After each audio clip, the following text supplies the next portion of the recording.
Welcome to this very special edition of the KAJ Masterclass Live, the show which ensures that you profit from your time spent here with experts, either through their industry insights, information, or simply learning from them.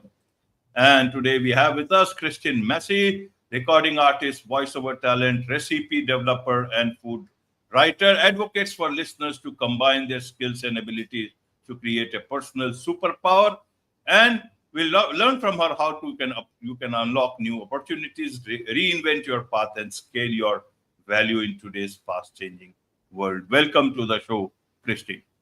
Thank you very much. Before we begin, I feel I should say something about the tragedy that befell your country today. It's still June 12th for me here and June 13th for you.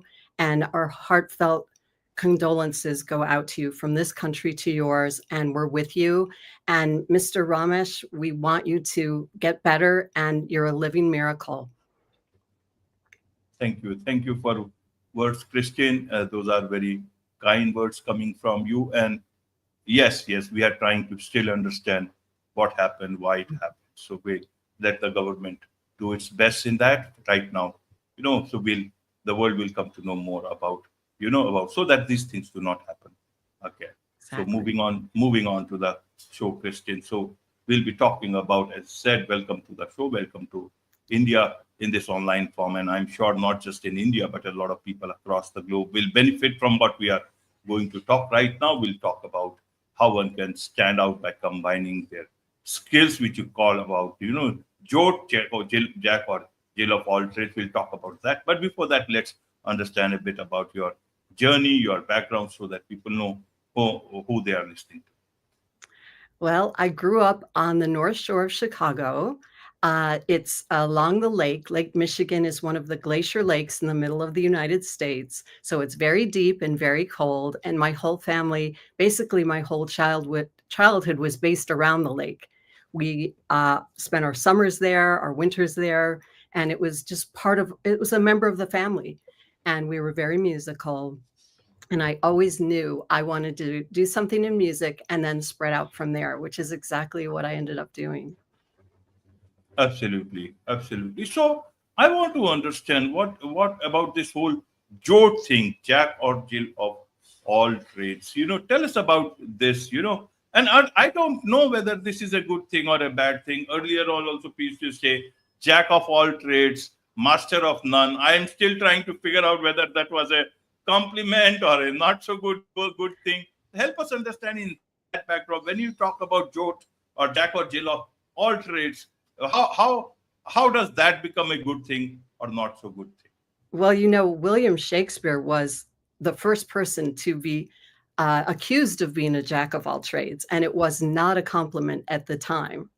And through history, it really hasn't been a compliment to be called a Jack or Jill of all trades. But today, things are changing. People are having to have 2 and 3 jobs, and they have to combine skills to be competitive in the market. Every skill you add to your skill set is helpful in making you more unique and more valuable to an employer or your own self-employment. Absolutely. So you tell us, how have you implemented this in your case so that people can learn by your example itself? Certainly. Well, I got the idea for the book when I looked back at the last 20 years of my life, and I thought to myself, like it or not, I embody the Jill of all trades mindset. I started out in music, and I transitioned to food science and recipe development. And then I got into voiceover. As you said in your introduction, it reads like a Jill of all trades, and I've lived it. And every skill I've added to my skill set has made me more unique and more valuable in my further pursuits. Absolutely. So, Kristin, a lot of people talk about this thing in different words, multitasking, multi-hyphenate. In fact, many people use it. So I want to understand, how do you focus or do justice to your core skills? If you may be good in 5 things, but not an expert or somebody who really stands out in one thing, how would you then reconcile with the fact that I did not focus on one? So I was good in one few things, but not the master in one particular thing. Is that Absolutely. because adding value can only be about money? You can earn good money, but not actually make that difference in the world with all the talents that you had. That's correct. And I tell people, I believe in the 5-year pursuit. Malcolm Gladwell says 10,000 hours. I say 5 years, you can get pretty good at almost anything. And after that 5-year period, if you feel like you have the potential to go on and be great, I recommend you do so. I mean, everyone wants to be the GOAT. We can't all be the GOAT, but if you think you might be able to be the GOAT, the greatest of all time, please don't do a million things. Focus on that one thing. Be Michael Jordan, be Tiger Woods. I'm not telling you not to do that, but not all of us can be that person. We can't all play Carnegie Hall. We can't all pitch a fastball. And if we want to have a really unique and fun and amazing life, we should consider the JOAT mindset, the Jill of all trades, Jack of all trades mindset. Right, right. So how does one know whether he or she is a goat material or a jot material? I think at the 5-year mark, it's pretty clear. If it's something like a Coco Gauff in tennis, she just won uh, the French Open. She wondered for a while, she may have quit tennis. And then she decided, nope, I think I can be the GOAT. And it looks like she's heading to be so. And I think that's wonderful. We just can't all be that. And in order to have an amazing life, we need to pursue we need to multitask. Absolutely. Talking of multitasking, Christine, nowadays a lot of people are asking that there is nothing called multitasking, that you are just, pushing your brain towards the focus of your brain towards five different things, context switching at the same time without getting anything done. How should one look? A lot of people used to talk about multitasking much more passionately, but nowadays I don't get to hear that much. Maybe I am incorrect, but I want to understand your views on this. I completely agree with you. It needs to be mindfully done and with purpose. And you need to assess what you're good at and what you want to do, make a list of it, and see how you can combine those skills potentially to help people, to make money, to make the world a better place. And as I say, that any coffee shop may have 25 items on the menu, but if you mix them up, you can make thousands of things just in that one coffee shop. I feel that we are all unique spirits, that if we combine our skills in a unique way, we will be the snowflake that we are. And I don't mean that in a bad way. I mean that in a unique, one of a kind way. And it can be done with things you already know how to do and things you want to do. And you always wanted to do it, but you never tried it. I'm a proponent for someone who should give it a try. Yes, we all need to make money. Yes, we all need to be good enough at something that a boss is paying us for that. But there's a lot more to life than that. Absolutely, a lot more to life than that. So I want to understand, Christine, about this whole thing about stitching, stitching that you call about. How does one do that? Are these all related, or we should make them, stitch them together forcefully? How did you do it for yourself? What is your advice for others? We'll come to your book separately. Yes, well, I mean, if you're into photography and coding, you can create something unique for yourself as a profession. I did it with, as I told you, music.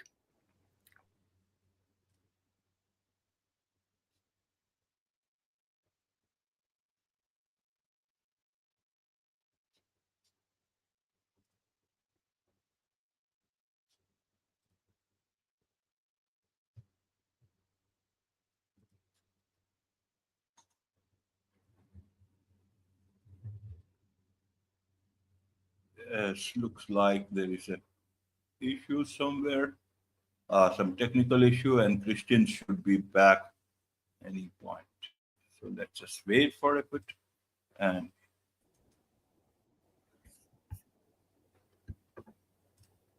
Yes, Kristin. Yeah. I did it with an amount of things that added up to being something that I could keep pouring into a new pursuit. And I've never had trouble making money because there was always something that I could add. I always wanted to be an author, and I didn't get to it until just now because I had so many other things I wanted to do. But I was a voice actor and I tried my hand at short story writing. And all of a sudden I realized I'm a Jill of all trades and I need to write this and tell people about how amazing it can be. I recommend that people write their autobiography, their obituary out. That sounds horrible. That sounds like, oh, I'm going to die soon. No, you will supercharge your next 10 years if you write out your obituary and see what you've done and what's missing from what you always wanted to do. That's what I did. And when I look back at what I wrote 10 years ago on my obituary that I hoped it to read like, I've added all those skills since then. Absolutely. That's a scary thought for many. But how? So every 10 years one should write their own obituary to move forward? Absolutely. I recommend it every decade because you can always add something new. It sounds so awful. We're so scared of death and it just it sounds so awful. But when you sit down with it, with your piece of paper, which I recommend everything you want to accomplish, you write down. There's something about it. You do it and you put it away and just see it's in the background. And you just see, you pull it out 10 years later, like I did. I saw it on an old computer that doesn't even attach to the cloud anymore. And I found it on a list on an old Apple. And I thought, oh my God, I've done like 9 of these 10 things that I wanted to do. It will light a fire under you. And I have a chapter in the book called Passion and Practicality. Every chapter in my book was about something I did. And I realized I needed to get a little deeper in one of the chapters. You can't do it all with passion, and you can't do it all with practicality. These two things in the world are always confluent. They're always weaving together like skill stitching. No matter what you want to be logical, other things something strange will happen. The light bulb will go off and you'll realize there's more than just logic. And you want to be all woo-woo and go to a meditation, and you'll realize that business is important too. What happens is when we set goals, it's not just all the universe makes them come true. We make them come true. One foot in front of the other. We set ourselves up for success and help the universe help us make all our dreams come true, very practically so. There was a golfer named Arnold Palmer who said, the more I practice, the luckier I get. And that's what I mean by practical and passionate. Absolutely. So coming to your book now, the JOAT life lessons from a Jill of all trades. So from your book itself, if you want to take it from that, who is this book for? Is it for everyone, or is it for some specific people who have got specific talents, or everyone has got some talent that they can become either a Jack or a Jill? Mm-hmm. I see this for young people because I think that there are a lot of lonely people and lost people in their 20s. And I see it for empty nesters, all the way to empty nesters who are they're about to live their second life and they are not sure what's next for them. I'm gently pushing those ages, and that's a big span. You're not supposed to have that much of a age span in your book. You're supposed to focus on one person. But I believe I'm there for everyone. And after each chapter, I tell people if that's something they want to do, if they want to do comedy, if they want to do music, if they want to do voiceover, I give them step-by-step details on how to get to it. And if they're not interested, they can just move on to the next chapter, because as a whole, my goal is to make people feel better when they put the book down. Even if they choose not to go with anything I said or told them, but I give them very practical steps on how to pursue anything I've pursued and anything that they might be thinking about. Absolutely. You talk about skill stitching that can help one find their life's partner. Now, how does that work? Have you mentioned about that in the book? Even if not, help us understand this part. Absolutely. I met my husband through skill stitching. I was working at a jewelry store, and I saw him on a television show, on a national US television show, and I decided that he was going to be my husband. A year later, he popped up in a magazine, a woman's magazine, as their Bachelor of the Month. And I decided, this is my sign. I had worked so hard to make myself a businesswoman and a talented person. And I feel that he would never have been interested in me unless I had stitched myself to be someone that was a worthy partner of him, some star on TV. And I wrote to him, and he wrote me back.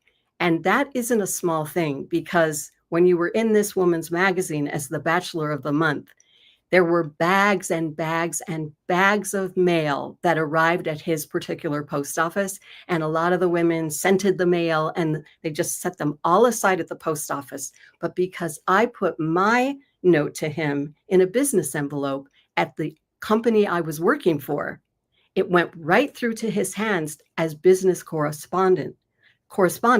He opened it up, and he just was so taken by the way I presented myself. And I put my picture on my band flyer.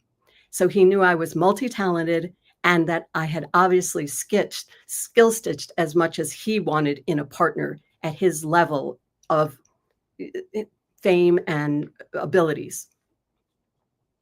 Wonderful, and we've been wonderful. together ever since, KAJ. So it worked. Wonderful, wonderful.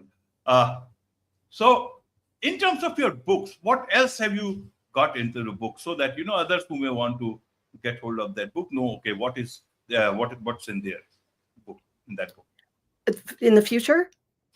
in the book itself, what else have you written in the book, so that anyone who is tempted to get this book, this is the book and this is the benefit I'm going to get in. I explain how to do almost anything you're interested in. I mean, I'm not giving you a medical advice, but I am telling you that if there's something that has been itching, an itch you have that you want to scratch, I don't think you can put this book down and not feel like you're able to at least begin it, because I tell you to write down those thoughts and dreams and reflect on them and see how they can help you, yourself, how they can practically work in the world and combine with other things you're already good at. If you combine things that you already can do with maybe something new, you'll have a personal superpower as you go out into the world, because every stitch you make and every skill you add to who you are makes you more valuable, makes you trust yourself more, makes you more confident, and being confident makes the world a whole lot more fun. Wonderful. There's so much to learn from you about all this, Kristin, and I'm sure a lot of people would want to connect with you, learn more about you, from you, also from your book. What's the best way for them to do so? They can find me on LinkedIn at Kristin Massey. They can find me at the JOAT book on X. And the top of my book has the JOAT power pose. You'll see it when you see the cover. I just feel better when I do the JOAT power pose, and that you can go to #JOAT power pose and send us your pictures of doing the JOAT power pose. Wonderful, wonderful. With this, it's a wrap on this very special edition of the KAJ Masterclass Live. Thank you so much indeed for joining us. Thank you, KAJ.